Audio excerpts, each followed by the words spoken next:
We start. Afternoon.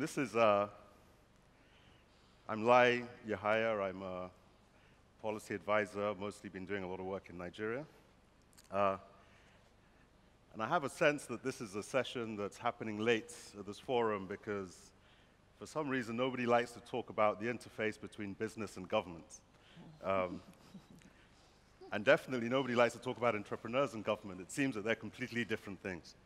Completely different worlds, completely different spaces. I'm with three great entrepreneurs.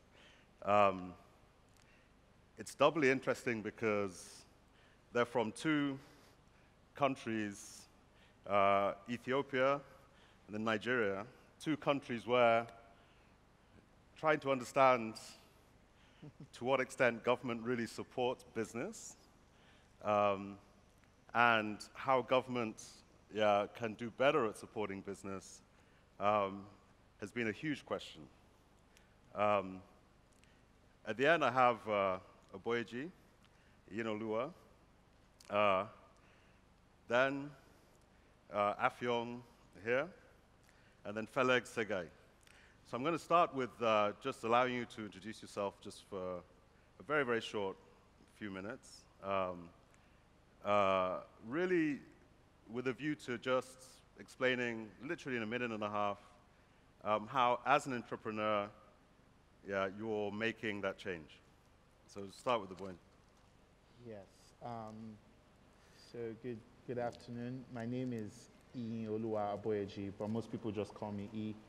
I am the co-founder and managing director of Flutterwave. Flutterwave is a payment infrastructure company that helps businesses build better payment experiences for their customers on top of our infrastructure as a service. I've been an entrepreneur working in Africa over the last 7 years. Prior to Flutterwave, I helped co-found a company called Andela, which is one of the largest engineering organizations on the continent.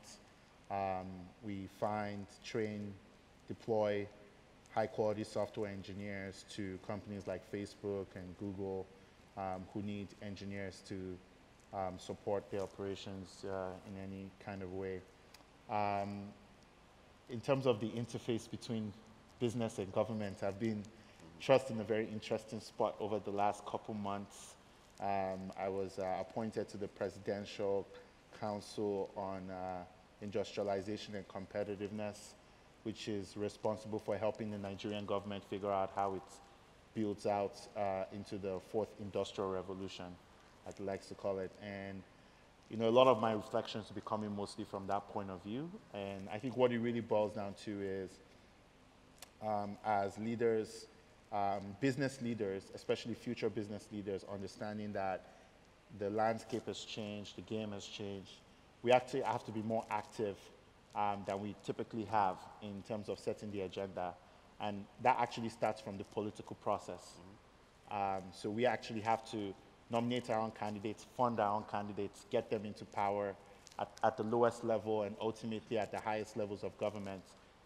Because today what you have across Africa is the only nation of majority people under 30 being led by a gerontocracy, and the context switch is going to be too hard for our leadership to make. So we have to take our future into our own hands, quite literally.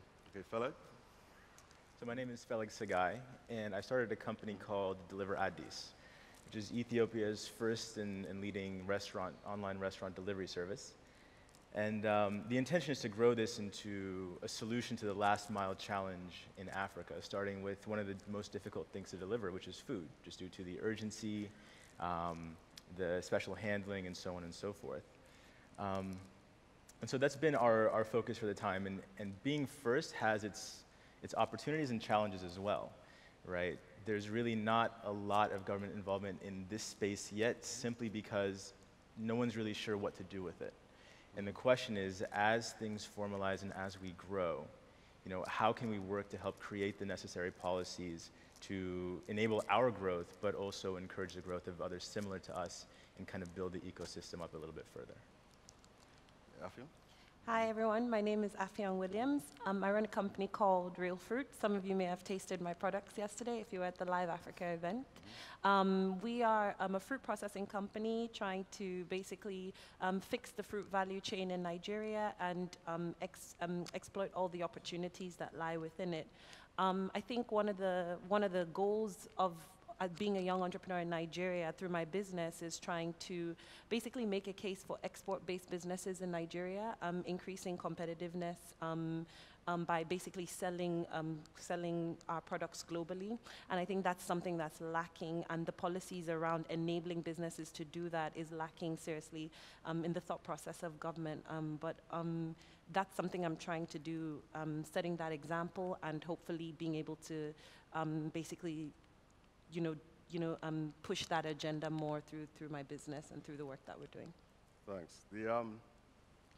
Aboyeji, you said something that concerned me a little bit, right? If I was an investor in your company, I'd be concerned that you were spending your time or wasting your time sitting on government business councils when you should be doing your business and making money, right? I mean, my question, I think, to the three of you is, how do you balance? Because in some of these environments, you have to do a hell of a lot more lobbying than you would have to otherwise, which takes away from the time you need to spend to scale. And so the question to the three of you is really, how do you manage the time that's needed and the investment that's needed in managing the relationships with governments, versus what you really should be doing on a day-to-day basis, which is getting on with making your business scale? Okay. I mean, this is a problem I often come up a lot with, against, and primarily because I like to work on the edge of regulation. So those are the kind of businesses that play well to my strengths. So with Andela, we worked on the edge of regulation. We were an educational institution that was paying students. So it was kind of weird who was supposed to be regulating us, whether we should be regulated as an academic institution or as a business. In Flutterwave, we're a little bit of a much stranger beast. We are a technology company that supports global and local payments for businesses. So are we going to be regulated as a payment institution, sometimes as a bank, sometimes, or just as a technology provider? And so what I try to do, first of all, is to educate my investors on the reason why engaging regulator is very important. It allows us to remain on the leading edge and ensures that the rules are made by us and not for us, right? So that often justifies the primary investment in time I spend with the regulator. But I think for me, I could hire someone to do the job, right? Which is what most people would do. But I think for me, it's also, personally motivated by my mission, and which is very personal to me, and I make sure my investors are aware of that, which is, building the future of Africa. And we can't build the future of Africa if we're just focused on making money, and we're not thinking about how the future should work and what kind of opportunities we can create for other people. So that's often kind of how I justify to the investors. Now, how do I balance my time? I have a framework where basically I start out by developing personal relationship with the officials. So it's not around business. Oftentimes it's many months or years in advance of when I actually do need the relationships. But because I keep an eye on them and I try and I do the gifts, do the, whatever it is, visits, whatever it takes, help out with whatever they need. I'm able to build personal relationships where I really understand from their perspective what challenges they're facing. And oftentimes I can be helpful before it's time for me to need help. And then what I try to do is when I ask for help, it becomes easy for me to get the help. But then I do my best to institutionalize those relationships before I leave. Because that's often the path for entrepreneurs, serial entrepreneurs like me. We start something, we grow it, and then ultimately one day we have to tell everybody this is an institution and we go away. So the institutionalizing phase is what is actually pretty tricky, to be honest with you. If there are challenges, it typically comes from there because many of our governments aren't set up to be entrepreneurial in that way. But we try our best. I know at Andela, we try to develop a relationship with the National Sovereign Investment Authority, try to get them to be an investor in the business. That didn't ultimately work out, but we developed such a good relationship with them that they're always one call away for the institution. At Flutterwave, we're still exploring alternatives. How can we get governments more involved so they see the upside of supporting us in our goals and helping our business? But that's the framework I use typically for balancing it, because as you institutionalize the relationship, you don't have to spend as much personal time with them, and that tends to balance things out. Yeah. Feleg? So when I first moved to Ethiopia, I remembered, there was, I kind of became a part of this private consortium of ICT companies. And I spent a lot of time focusing on the relationship with government, right? And helping review and kind of help draft some of this legislation. And I had some ideas, and I wrote them up and I presented them, but I found that it was just taking too long. And I just left the government bureaucracy in the US, so I wasn't about to go back into it. And I realized, maybe I should live on the edge a little bit and just start something myself and just see how that goes. And there's always risks to that, because in the beginning when you're small, people won't typically bother you. But as you grow, you see that risk kind of looming on the horizon, and you're not sure how to approach that. And so thankfully, the ministry that regulates us is based on ICT, and they're really just excited that we're there, which is nice. But one of the challenges we have is when it comes to dealing with other government ministries that work in other silos and they're not ICT specific, then that conversation becomes much harder, because we don't know whose support we have, we don't know who to speak to. And so, technology is really good at kind of cutting through the silos that ministries often are designed to oversee. And the question is, how do you leverage that, and how do you go into that to say, I need to talk to all these different ministries, but you really need kind of a champion behind you. And that's something we're still figuring out. And that's something that I suppose it'll probably take more time to figure out as well.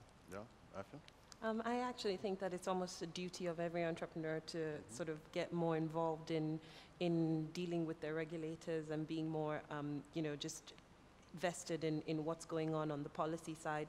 For me, I'm not the most diplomatic person, so I've not really, pursued formal channels, but social media has worked very well for me. Actually, I find that in Nigeria, the bigger you get, the more regulators come after you or notice you, and I make a lot of noise on social media about over-regulation, about multiple bodies coming after me for the same things. And for instance, the Food and Drug Body illegally seized some of my products, and I talked about it on social media, and from the Vice President's and Enabling Business Council, we got a lot of support that helped correct that issue. And beyond that, I actually got invited to do more work on sort of helping identify and address some of the issues and some of the red tape that these regulators actually that are within their processes. So social media has been really, really helpful for me to engage. I would like to do more work directly, but there is that risk of it just being being too much of an ask, because, as an entrepreneur, you're actually talking to people who don't understand business that well and are very much, stuck in the way things are being done. But yeah, social media has helped in my case, yeah. So, I'll stay with you on this. Just another question, which is, when you talk about red tape, and obviously one of the challenges you guys have is how do you scale beyond the countries you're in, and quite a few of you have gone beyond those. Of course, the greatest place you find red tape is when you're trying to deal with when you're trying to cross borders, when you're trying to deal with a number of different countries. We were talking a little bit earlier about kind of visa regulations and so on. So just starting with you, how do you manage that? How do you just even think through how you would possibly create a continental strategy that has to deal with many different forms of regulation in many, many different localities? Yeah.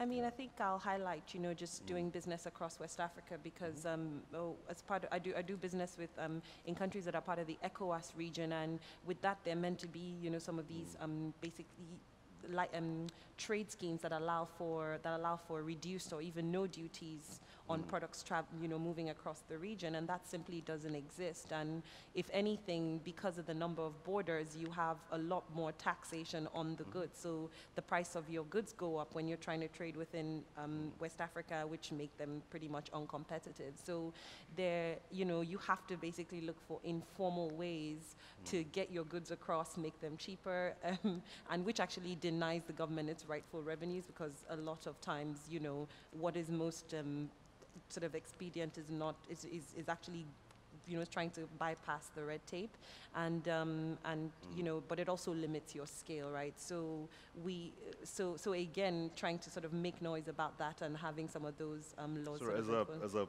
as a policy person, I kind of worry when people talk about finding informal ways. Well, I mean, because in practice it just really complicates everything. But if you try pay a duty, to bring something from, let's say, Gambia to Nigeria, and hire an agent, it will take you much quicker to actually clear that duty if you hire an agent versus. And unfortunately, most of that the funds are not going to the government, which makes a strong case for them to simplify the process, right? But it is a huge limiting factor, and something that I think again, as entrepreneurs, we just need to continue to make a lot of noise about, because we are hearing of some changes and some ways, especially, I mean, it's been mentioned here in East Africa, they're reducing charges and integrating better, and I think West Africa can learn a bit from that, but need to do that. Yeah, Feleg? So I think the first step to facilitating intra-Africa trade is just getting people together first, right? And you had mentioned the visas. Just this past week, we hosted a gathering of, the World Economic Forum has this Global Shapers initiative that I'm a part of. And we hosted the annual gathering of these shapers in Addis Ababa. And one of the teams that came was a team called Open Africa. And their goal was, they took a bus from South Africa, and they've been taking a bus all the way through up to Ethiopia. They had to fly into Ethiopia for other reasons. And their goal is to see how many countries can they get to in Africa without requiring a visa in advance, which is a really interesting initiative, because they don't always know what they're going to face when they get there.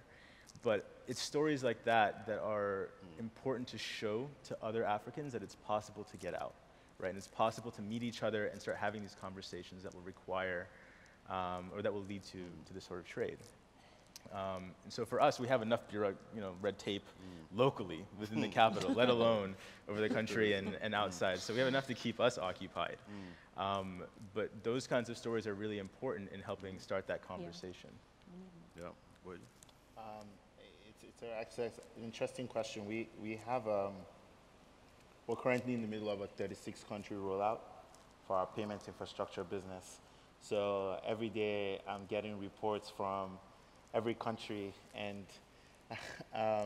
what I would say is building a Pan-African business is super difficult for reasons that I don't think the countries themselves even understand. So typical example, with our kind of business, because it's payments and it's super sensitive, most governments require you to incorporate a local subsidiary so they can regulate you locally. And just the capital requirements, we did the math of how much it was going to take us to cover all the 36 countries, and it's more money than we've raised for our actual business, right? So that just gives you a sense, like you're talking, if you wanted to build just the capital requirements alone was going to take you between $10 to $15 million to fully satisfy for the purposes of a payment institution license. And the really funny thing about it is that this is before you've put anything on the ground, you've done anything. This is just cash going into a bank account.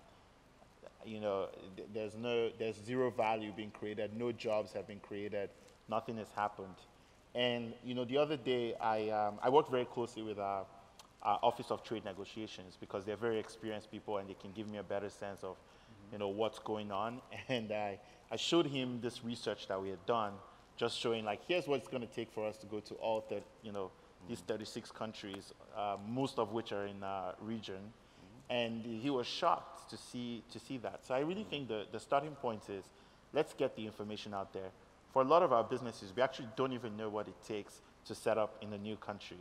And there's a lot of very interesting avenues that we're collaborating with to actually put that information together. So, for example, Pan-African banks like Standard Bank and like EcoBank are working very closely with us to put out information about this is what it takes to start this kind of business in every African country.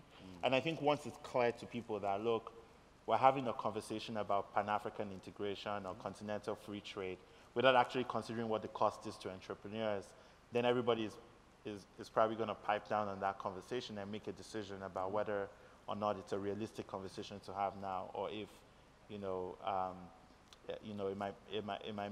might make more sense for us to look for other solutions. So I think really where we have to start is, some more work, I would argue, needs to be done to actually gather the information from every country, put it in one format. Let's have a book, a textbook. This is how you start a business in every African country as a foreign business. And then we put that out there and then have a conversation about that particular thing. And then I think it starts there. Long term, the truth is, we can talk all we want about the imperatives of Pan-African trade and all that, but without the business imperative to do that trade, there's no case, you understand? So I think ultimately it's still going to rest on entrepreneurs intentionally looking to build Pan-African businesses, to basically open up these pores and make it clear. A few people who I admire who have done so, people like Dangote, who've actually forged ahead and despite very terrible and difficult circumstances, tried to build a Pan-African business, can tell their stories, and perhaps their experiences can inform how policymakers react. So you said, I'm going to stay with you on this, you talked about entrepreneurs forging ahead, and it seems that individually you try your best to overcome issues and solve problems. And what I found quite interesting in interacting from the government policy side with business or entrepreneurs is the tendency for us to be approached by business with a view to solving a particular problem that individual business has. And there doesn't seem to be a great deal of collaboration amongst entrepreneurs, even though we have chambers of commerce, we have all of these things, but every single time it's an individual one-on-one conversation about a particular policy that needs to change or something that needs to be done that will assist that particular business. And I guess this is all in the interest of individually all forging ahead.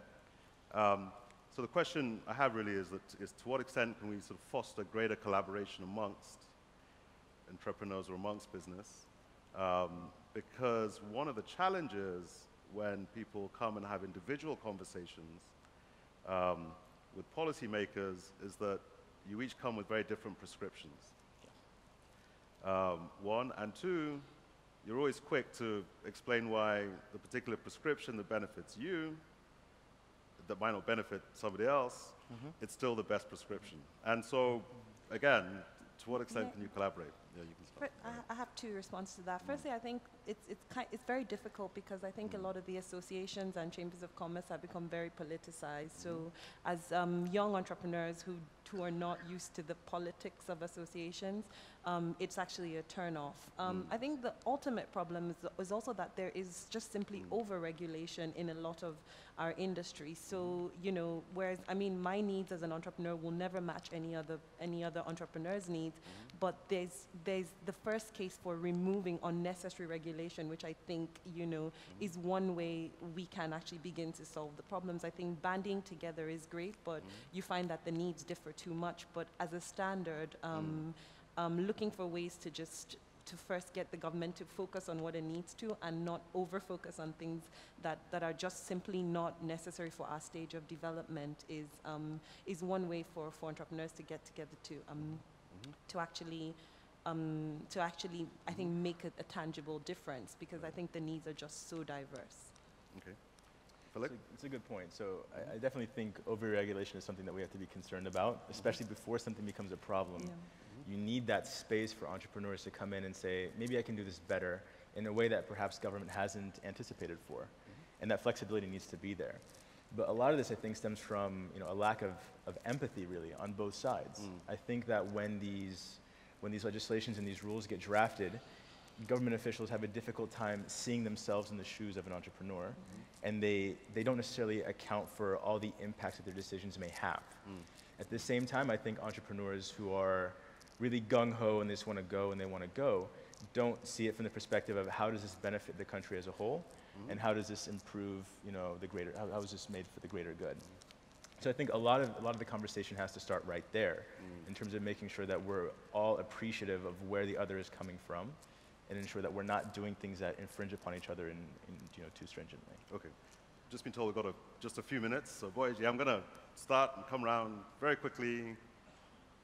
2, 3 things that needed a change. What would those 3 things be? From whose? That what government would need to do. So what policy changes? To be honest, I don't have a lot of recommendations for government. Government is a machine. It's a well-known beast all over the world. And I feel like we have a lot of emphasis on what government should do, and not enough emphasis on what entrepreneurs need to do to be able to control the conversation. So no recommendations for government, but I think for entrepreneurs, we need more selfless entrepreneurs that are willing to take hits for the ecosystem. We need entrepreneurs that are willing to invest in government and in building their own people in government. And we need the industry to come together and think about the future. Yeah, Affiong? I think government needs to find a way to sort of, like I said before, disrupt itself, as it were. I think, the government is a well-oiled machine, but there are bright sparks. There are, if I take Nigeria, for example, I think our vice president is very interested in advancing business, but because he's in this, behemoth, he can't do that much. But what he's been able to do is sort of pick a pet project, which is the ease of doing business. And as we've just seen the rankings, Nigeria has jumped 24 spots in the ease of doing business, and he spent political capital to get that right and sort of sidestep the civil service, which would, completely delay and derail anything he's trying to do. So I think more of those types of solutions of just sort of government within government and trying to push certain specific agendas, especially around entrepreneurship and promoting investment and the ease of doing business will help entrepreneurs greatly. Feleg? I think governments need to see themselves as incubation hubs in and of themselves, especially the trade and development sides. There's a lot of promotion around doing business in a number of different countries, but when you actually get there, the experience can be much different. And the goal is, for any government, should be to facilitate the development of those businesses in those countries, because those businesses will pay tax revenue back. Those businesses will elevate the position of the country.